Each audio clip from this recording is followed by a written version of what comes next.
Hello' everyone, আজি ৰাতিপুৱাই ভিডিঅ'টো আৰম্ভ কৰিলোঁ। উঠিয়ে চাহ একাপ খালোঁ। খোৱাৰ পিছতে কিয়বা আজি মোৰ মন গ'ল ৰোল এটা খাবলৈ। সেইকাৰণে ভাবিলোঁ ঘৰতে নিজে বনাই খাওঁ। সেইকাৰণে ইয়াতে নিজৰ ইচ্ছামতে দি বনালোঁ আৰু বনাই খালোঁ। আজি প্ৰগ্ৰাম এটা আছিলে য'ত মোক ভাইটিক মাতিছিলে ফেলিচিটেশ্যনৰ বাবে। চ' আমিও ৰেডি হৈ গ'লোঁ তাতে যাবলৈ। চ' ফাইনেলি আমি আহি পালোঁ। দিনটো আজি বহুত ৰ'দ দিছে, বহুত গৰম। তেনেকৈ আমি খোজকাঢ়ি গৈ আছোঁ।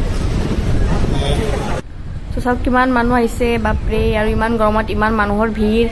ঠায়ে নাই দেখোন, ঠায়ে পোৱা নাই আমি। ফাইনেলি বিচাৰি চিট এটা পালোঁ, তাত আমি বহিলোঁ।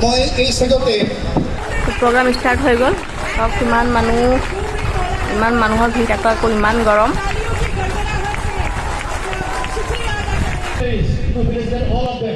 এয়া মোৰ ভাইটিক সম্বৰ্ধনা জনাই আছে। মানে মোৰ ভাইটিয়ে আছাম মেডিকেল কলেজ ডিব্ৰুগড়ত MBBS কাৰণে চিট পাইছে।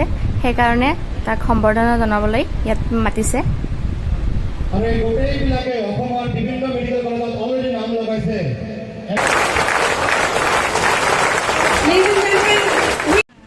ইমান গৰমত বহি বহি অৱস্থা বেয়া। ইফালে চায়ান এনজয় কৰি আছে, লগতে আমনিও পাইছে। সেইকাৰণে চায়ানক লৈ অলপ ৰুম এটাত আহিলোঁ, অলপ ৰেষ্ট ল'লোঁ। আৰু বাকী প্ৰগ্ৰাম একো নাচালোঁ, ইমান গৰমত ভাল লগা নাই। সেইকাৰণে আধাতে এৰি ঘৰলৈ গুচি আহিলোঁ।